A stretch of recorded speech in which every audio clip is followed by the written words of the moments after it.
Good morning, distinguished guests, speakers, ladies and gentlemen. My name is Nazneen and I have the pleasure of being your MC today. On behalf of the Institute of South Asian Studies, ISAS and US, and the Trans-Systemic Law Research Cluster, Middle East Institute, MEI and US, I welcome you to the joint ISAS MEI workshop titled Reflections on the Partitions of India and Palestine After 70 Years. To start the proceedings, I would like to invite Mr. Bilahari Kausikan, Chairman, MEI and US, to deliver the welcome remarks. Mr. Kausikan, please.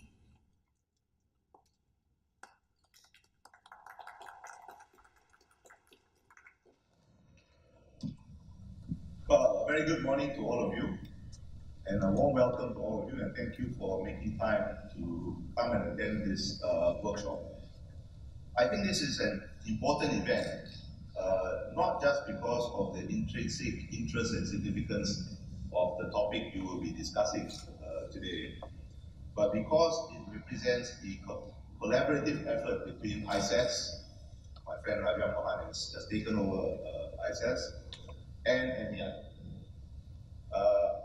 And collaboration between the research institutes that are in Singapore is, I think, the way we should go forward.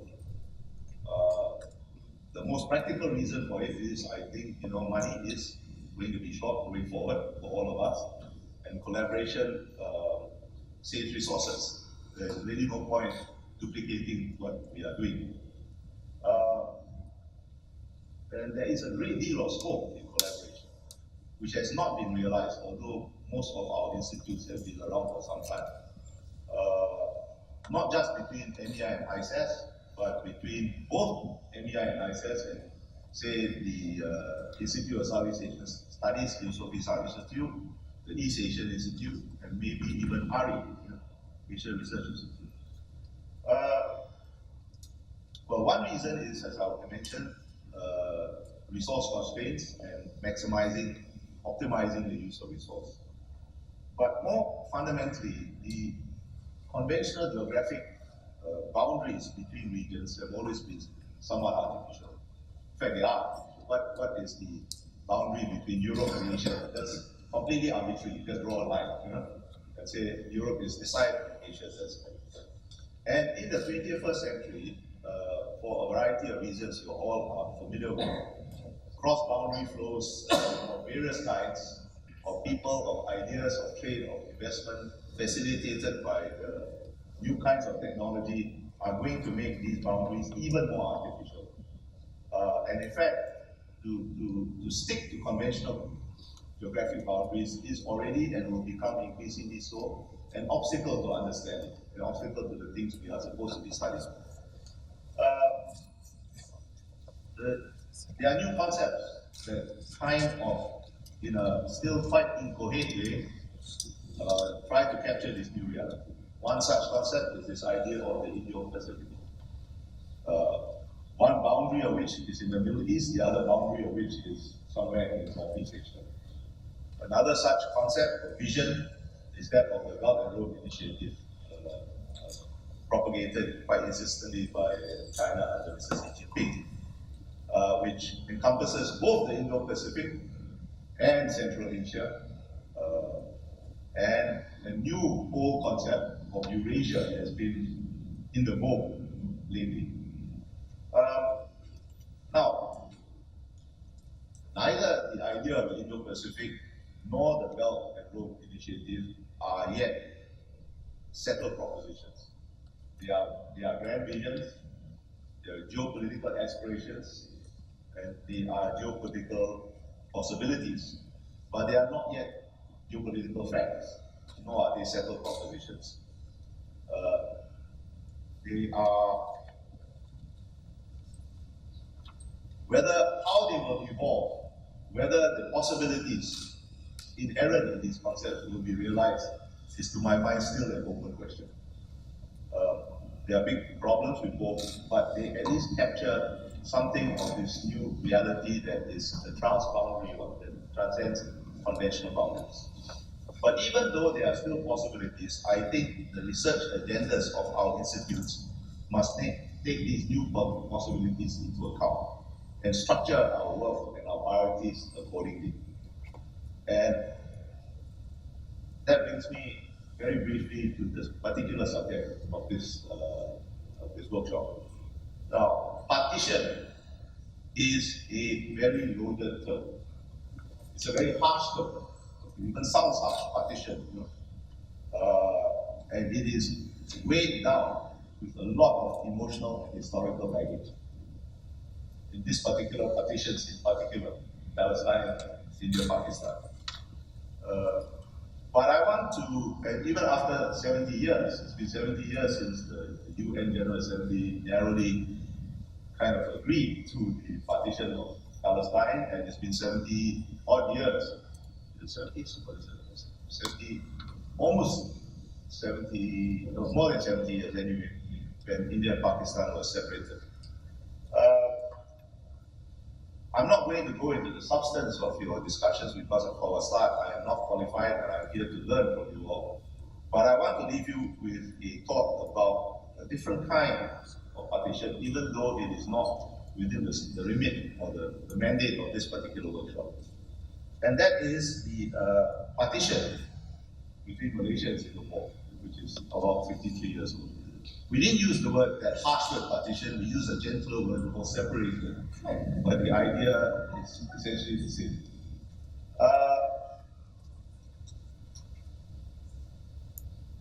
Now, Singapore-Malaysia relations are not unweighed by the baggage of history, and there are their own complications in that relationship, which are connected to the historical fact of separation.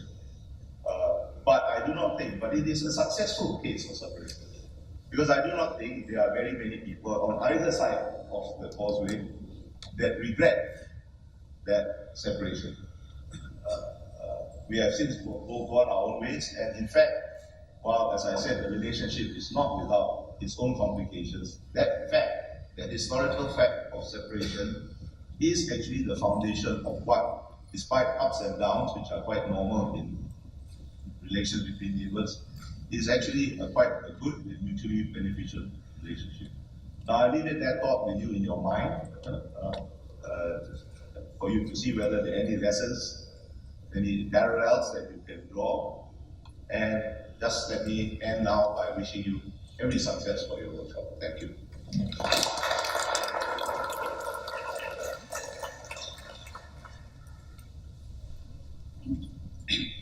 Thank you, Mr. Kausikan. I would now like to invite Professor C. Rajamohan, Director, ISAS NUS, to deliver the introductory remarks. Professor Mohan, please.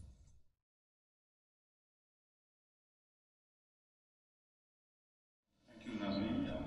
Let me join Ambassador Kausikan in welcoming all of you for this day's workshop on the partitions of the subcontinent and the Palestine. I'll be brief and just limit myself to three general comments. The first is that I'm not an expert on the subject. I'm not studied partitions, but I thought I know one thing as a student of contemporary South Asia, that if you don't understand partition of the subcontinent, you don't understand anything about the domestic politics of India, region, or for that matter, the inter-state relationships within South Asia, and to some extent even its external relationships of the region. So that is a reality. I think so much of contemporary political science tends to ignore this historical burden, as it were, and to see its consequences for where the politics of the region is going today. The importance, I think, of either partition of the subcontinent or the Palestine is difficult to overstate. The consequences have been terrible and tragic, and the scars are yet to heal. I think we just had to open the newspapers of the region. One way or another, the story, the unhealed scars of partition continue to express themselves, as I said, either within domestic politics or the arguments between different countries in the region. And Ambassador Kausikan just mentioned about the partition of Malaya, that unlike the partition of Malaya, where whatever the reasons for separation, there is expansive cooperation between Singapore and Malaysia today, where there are issues even today. But the fact is, they're part of a regional institution. They do expansive cooperation between themselves. But I think in the subcontinent and in the Middle East, that we've not been able to really come to terms, let alone transcend the consequence of partition. So in that sense, the tragedy of the subcontinent Middle East, that these two events are so cataclysmic in their consequences for the region. And it is also a fact that the Western scholarship too does not count that tragedy as one of the tragic events of the 20th century. If you look at I was looking at the foreign affairs issue a few years ago. There's no mention of partition as an important event of the 20th century. That for them is still about European politics. But I think for those of us who live in this region, certainly those of us who live in the subcontinent and the Middle East, the combination of decolonization and the partition have been hugely tragic outcomes for the region. Every generation, I think, in the two regions must come to terms with the partition, make fresh inquiries into its multiple dimensions, and certainly make new efforts to transcend the tragedy of partition. Therefore, I believe that study of partition must be an integral and continuing academic enterprise for those of us who are involved with these two regions. Comparisons have been done before between the partitions of the two regions in a very minor sense, but there's been no comprehensive study. I think that's what this workshop's significance. I think it has brought formidable scholarship around the table, and they will weigh upon this subject. And we really want to congratulate all of them for being here and welcome them. And we look forward to the products and outcomes from this important discussion. The second point I wanted to highlight was the no two regions, I mean, you can say about any two regions perhaps, but the interconnections between the Middle East and the subcontinent are so deep, whether in the nature of the languages that are spoken in India, the history, the impact of the Middle Eastern languages, or today the economic impact of the subcontinent on the Middle East, or the history of the Indian subcontinent in the making of the Middle East in the 20th century and after. Go back to the two world wars. Large undivided India's armies participated in both the wars. And the history of that involvement, and I think whether it was the subcontinent of India, undivided India as a security provider to the region, that was the way the Trucian states and a whole lot of things happened in the Gulf, and the logic of the national movement, and I think the relationship between the Indian National Congress and the People's Party in Egypt, the impact of the Khilafat movement on the domestic politics of India. Every one of these has been points to the extraordinary interconnection between the two regions. But unfortunately, that this huge interconnection, shall we say, has not been fully explored, and I think that will be an important thing. I would think that ISAS and MEI can collaborate in the future. That brings me to the third point, I think, which is really that I join Ambassador Kausikan in expressing my happiness, and we're really delighted to work with the MEI to take up this workshop. And we hope that in the coming months and years, that we will begin to work a lot more on potential areas of interest, both at the academic level as well as on the policy level. Those of you who visited the actual institute will be located next to each other. Hopefully, we won't be as distant from each other as today the communities of the scholarly communities of the Middle East and those who study Middle East and those who study in South Asia. So I hope that what we're doing with MEA today is the beginning of a beautiful relationship, as Rick might have said in Casablanca. But I think the relationship between these two regions, I think, is going to be a huge priority for us, because I think the retrenchment, the Anglo-American retrenchment, potentially from the Middle East, the growing weight of East Asia in the Gulf and the Middle East, and India's own, growing states, and South Asia's growing states in the Middle East, demand that those of us who are looking at South Asian studies work far more closely with those who the experts and scholars of the Middle East. And I think that's what we hope to do, and that this partnership that we've we've started between South Asian Institute, like Institute of South Asian Studies and the Middle East Institute. We hope it's just the beginning, and we look forward to all your support in this endeavor, and we hope we'll see you again, many of you here, when we do the next project on the Middle East and the subcontinent. Thank you, and let me wish you all success.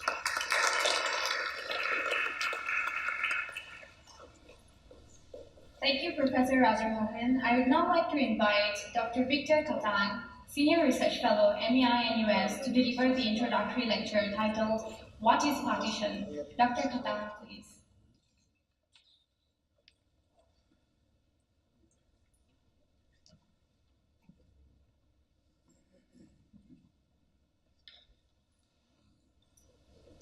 Ladies and gentlemen, distinguished guests, Mr. Chairman, good morning and welcome to today's workshop, Reflections on the Partitions of India and Palestine after 70 years.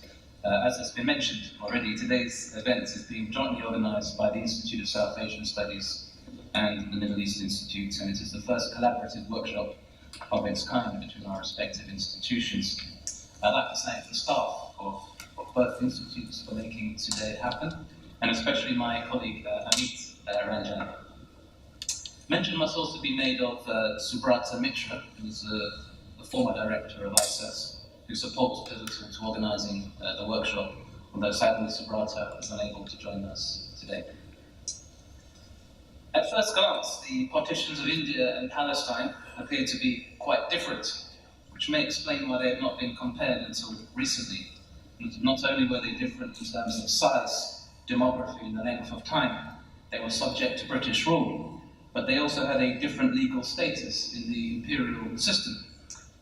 Palestine was not a British colony, but a League of Nations mandate, where the United Kingdom did not have exclusive jurisdiction. Accordingly, the transfer of power was in some ways a more messy, was always going to be a more complex and messy affair than in India, given that the United Kingdom needed the consent of another 50 or so members of the United Nations to relinquish its mandates. And as you can imagine, getting 50 states to agree on anything is rather difficult. So while some states supported the partition of Palestine, others were opposed to it, and we shall learn more from Laura Robson's paper on the United Nations Special Committee for Palestine, which was a body that was established to make recommendations to the United Kingdom on how to transfer power at the end of the mandate. And yet there were also similarities in ontologies, personnel, and policies between the partitions, as Amrita Shodhan will explain in her paper this afternoon. Amrita mentions as one example Sir Henry McMahon, who in 1914 negotiated a border named after him that continues to divide India from Tibet. In the following year, McMahon was involved in an exchange of correspondence with the same Ibn Ali, the Sharif of Mecca, over the boundaries of West Asia. This correspondence led to much controversy because it appeared to include Jerusalem in the area allotted to the Arab state, although McMahon would deny that this was his intention in formulating this letter to the Sharif in later years. Amrita also mentions Reginald Coupland, one of the authors of the Peel Commission reports, although there is some disagreement as to how influential his views were in shaping the Peel partition plan. But Coupland was also involved in discussions on India in the 1940s. Perhaps the person who most clearly straddled both partitions was the Indian jurist Sir Muhammad Zafrullah Khan, who later became the first Asian president of the International Court of Justice after a distinguished career as a diplomat for Pakistan. Zafrullah had presented the Muslim League's arguments before the Punjab Boundary Commission. After that, he went to New York to argue against the partition of Palestine at the General Assembly. Zafrullah Khan was also involved with the debates at the United Nations Security Council on Kashmir. We shall hear his name mentioned again in some of today's papers. Another link between both partitions was the intense opposition to British policy in Palestine by Arabs and Indian Muslims because of the importance attached to the holy places there. The call to partition Palestine by the Peel Commission in 1937 was resisted by the Muslim Brotherhood, as we shall learn from Muhammad Ali Adrawi's talk this afternoon. Lord Peel's proposal was also condemned in several resolutions adopted by the Muslim League in British India, as well as by the governments of Egypt and Iraq at the League of Nations Assembly. The plan was promptly shelved by the British government in its 1939 White Paper following the Woodhead Another similarity between the partitions of India and Palestine that is addressed in several of the papers was the failure of the United Kingdom to maintain law and order during the unrest in 1947 and 1948 that led to mass expulsions and acts of ethnic cleansing, scarring the histories of both places. But there was one major difference that needs to be mentioned at the outset. For Palestine, despite the numerous partition proposals that Penny Sinan-Oglu masterfully covers in her paper, was not in fact partitioned, at least not in the way the Peel Commission or the United Nations intended. For as we shall learn in our second panel, neither plan was enforced, even though the Peel Commission's report was extensively discussed by the Permanent Mandates Commission, and even though the UN partition plan was debated at length by the General Assembly. Instead, the modern borders of Israel were forged through war with the neighbouring Arab states, although one wonders what the 100,000 British troops that remained in Palestine until the 31st of June 1948, that is 7 months after the UN adopted its partition plan, were doing. In April 1948, the United States even drafted a trusteeship agreement to maintain the territorial integrity of Palestine after realizing, rather belatedly, that partition was impractical. Despite the differences between the partitions of India and Palestine, I still find it intriguing that there have been so few collected works examining them, especially when you take into account the timing of the partitions, which occurred within months of each other. I understand Laura Robson has an edited book forthcoming with Stanford University Press with chapters that examine the partitions of Ireland, India, and Palestine, which we look forward to reading. Nicholas Manser compared Ireland and India in his famous 1974 lecture at Cambridge University, but he overlooked Palestine. There was also the pioneering study by the Irish historian T.G. Fraser, although I disagree with his argument that we must distinguish the partitions of Ireland, India, and Palestine from Germany, Korea, and Vietnam. Of course, those partitions are different. All partitions are, but they are still partitions. So this brings me to the title of my talk. What is partition? One way of answering this question is to use the technique of an international lawyer and to look at the common features that apply to all cases of partition. In other words, to look at the diplomatic practice. From this practice, we can see that partition is a form of statecraft, a policy that leads to the division of territory to preserve order amongst great powers. Accordingly, partition is an imperial phenomenon, an expression of power and the ability to project that power in rearranging the cartography of the world. Given that partition is an expression of state power, it is not surprising that law has often been invoked to justify it. This would explain why partitions have almost always been accompanied by some form of legislation, whether it was an act of parliament in the cases of the British colonies such as Ireland and India, or whether it was accomplished by treaty, which was by far the most common method employed, such as those that partitioned Poland in the 18th century, the treaties that partitioned Africa in the 19th century, or those that partitioned West Asia in the 20th century. Sometimes partition took the form of ceasefire agreements. Think of Korea, Kashmir, or Vietnam.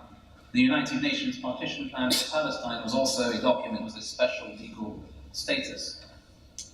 Perhaps because of the controversial nature of partition, we frequently see law being invoked to legitimize it. The invocation of law to legitimize partition did not, of course, prevent critics from also invoking law to condemn it. And it is not by chance that some of the biggest critics of partitions have been lawyers. The role of lawyers in partition has not been sufficiently explored. I think this is surprising, as Muhammad Ali Jinnah was a lawyer, and so was his foreign minister Zafrullah Khan. One of the leading Arab opponents of the United Nations partition plan was a Palestinian lawyer, Henry Katan, who represented the Arab High Committee during the UN debates. On the Israeli side, lawyers like Shabtai Rosen played key roles in the debates on partition at the United Nations and liaised with the Palestine Commission, set up to implement partition until as late as April 1948. In his book on Israel's India policy, Professor Kumaraswamy, who we shall hear from this afternoon, mentions that in selecting the Indian nominee for the United Nations Special Committee on Palestine, the Indian government wanted to appoint, and I quote, a suitable Indian Muslim with wide legal knowledge. While much has been made of the communal nature of partition, which may explain why Nehru wanted to appoint a suitable Muslim, much less has been said as to why he also wanted to appoint someone with legal knowledge. Perhaps Nehru simply wanted a lawyer of stature to represent India, given that Pakistan had appointed the formidable Zafrullah Khan to argue against partition at the UN General Assembly, or perhaps he simply recognized that partition raised important legal questions. In the end, Nehru appointed Sir Abdul Rahman, a judge of the Punjab High Court, to represent India for the UN Special Committee.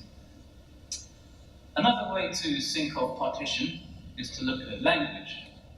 Is the word partition specifically used in the legislation or treaty? While this approach has intrinsic merits, I think it is too restrictive. For example, it would exclude the partitions of Ireland and India, where the word partition does not appear in the Government of Ireland Act of 1920 or in the Anglo-Irish Treaty of 1921, or even in the Indian Independence Act of 1947. I think it would surprise many in this room and elsewhere to discover that they have spent a good part of their lives studying something other than partition. While the word partition was not used in these legal texts, it was of course employed by politicians in the negotiations on the transfer of power, usually as a pejorative. But there were also those cases where the word partition was explicitly employed in the partition documents.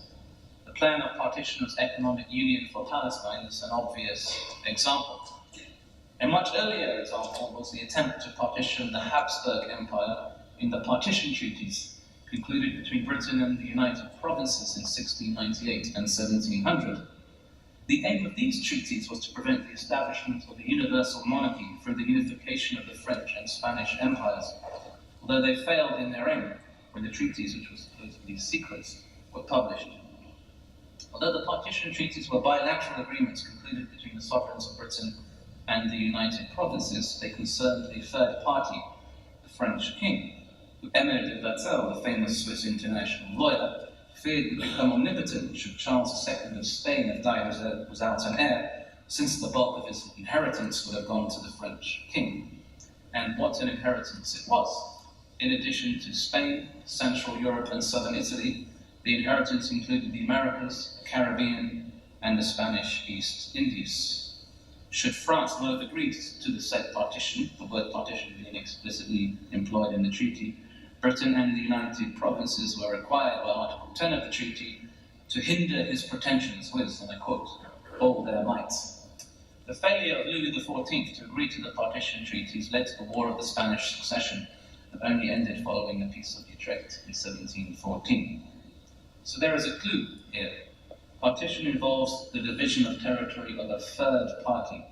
It is not a strictly bilateral arrangement. Let me give you a more recent example. Cyprus. I don't think it is widely known that there was a concrete British proposal to partition Cyprus before independence in 1960. Intriguingly, the British partition plan sought to divide the island between Turkish and Greek Cypriots in a manner that was very similar to the way the island is divided today following the 1974 Turkish invasion.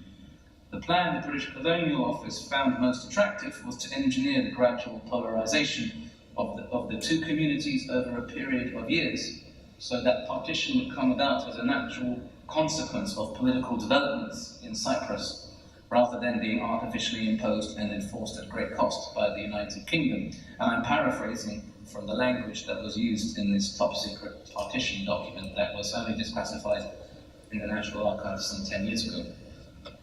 Obviously, the British government did not articulate its policy using this language when it presented its partition plan at the United Nations General Assembly in 1958. In contrast to the UN debate on Palestine in 1947, where a slim majority favoured partition, the British proposal to partition Cyprus was severely criticised at the United Nations General Assembly. Only Pakistan supported it, and this opposition influenced Britain's decision not to divide the island. Instead, the Treaty of Establishment, the Treaty of Guarantee, and the Treaty of Alliance were concluded between Cyprus, Greece, Turkey, and the United Kingdom, which sought to prevent a union between Cyprus and Greece, or a partition of the island. And the word partition is specifically employed in the treaty, but in this case with a view to preventing it. So I think it should become clear from what I've just said that while Ireland, India, and Palestine are the paradigm cases, they were not unique. In fact, it could be argued that our excessive focus on these cases may have distorted our understanding of partition, which was a much broader phenomenon, if we care to look.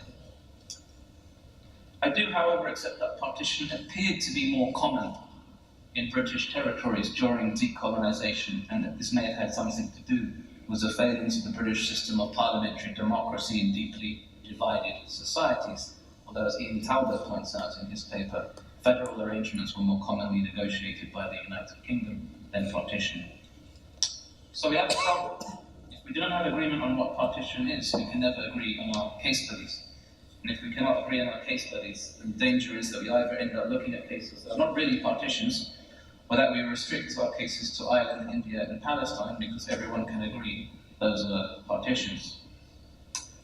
While Ireland, India, and Palestine are the most well-known examples of partition, which explains why we are looking at two of them today, I do think that we need to think of partition as a broader phenomenon, a policy or technique of statecraft that has been employed by different actors in different contexts at different moments for different reasons. We should focus as much on the act of partition as we should on its causes and its consequences. I've already mentioned that one of the hallmarks of partition is that it almost always involves the division of territory that belongs to a third party. In other words, it's a triangular relationship. If we understand partition in this way, we can see that it is a hegemonic act by which territory is divided by a colonial, neighbouring, regional or superpower, or by a group of states acting in concert, perhaps through an international organisation. So we shouldn't confuse partition with secession, which is commonly made, which refers to the creation of a new state through the separation of part of the territory and population of an existing state with the consent of that state. So if we think of the Singapore, Malaysia example, my understanding is that it was consensual, that there were agreements reached. There was disagreement over the federation, but ultimately there was an agreement reached about the terms of the separation. By way of contrast, partition is an imposition by which a third party severs territory from a people who claim ownership of or self-determination over territory that is being divided without their consent, and that results in the establishment of a new international border. Or where consent has been obtained, serious concerns remain as to how that consent was obtained and whether it was a result of coercion. Perhaps a classic example is described by Ayesha Jalal in her paper when she explains that Jinnah was squeezed by Britain's last viceroy into accepting a partition settlement that he had rejected in 1944 and 1946. Another example of coercion prior to partition is currently before the International Court of Justice, where Mauritius is challenging the United Kingdom's detachment of the Chagos Islands to establish an American military facility on Diego Garcia as the price it had to pay for independence in 1968. So we can see partition is something that's still relevant today. It's not something that's purely historical. So my point is that while the political representatives of those places affected by partition may have consented to being divided, as they ultimately did in India and Mauritius, they may not agree on the shape that partition takes, which is left to the exclusive discretion of the power implementing partition. In other words, the shape of the new international border is determined by the partitioning power of that third party. So to conclude, while partition was a broader phenomenon than the partitions of India and Palestine, these places remain unfinished business from decolonisation and remain areas of global instability. Whereas the troubles in islands, Cyprus and Vietnam were yesterday's problems, Israel and Palestine and India and Pakistan continue to remain trouble spots, which is why we are here today. One could also mention Korea, but that is another story. Thank you very much.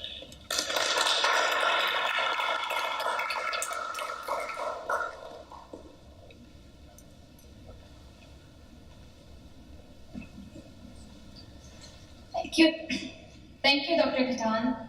We will break for a tea reception at the foyer outside. Please be back to the conference room by 9:55 a.m. Thank you.